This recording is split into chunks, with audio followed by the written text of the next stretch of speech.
11 kilometers per hour. Relative humidity 59%.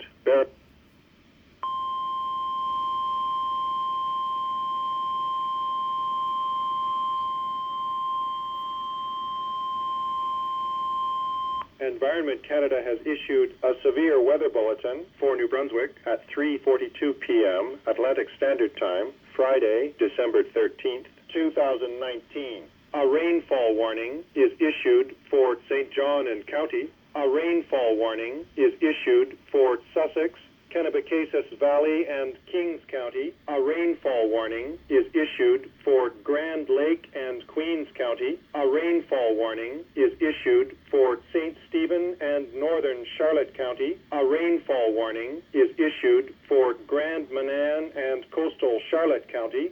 Forecasts for New Brunswick.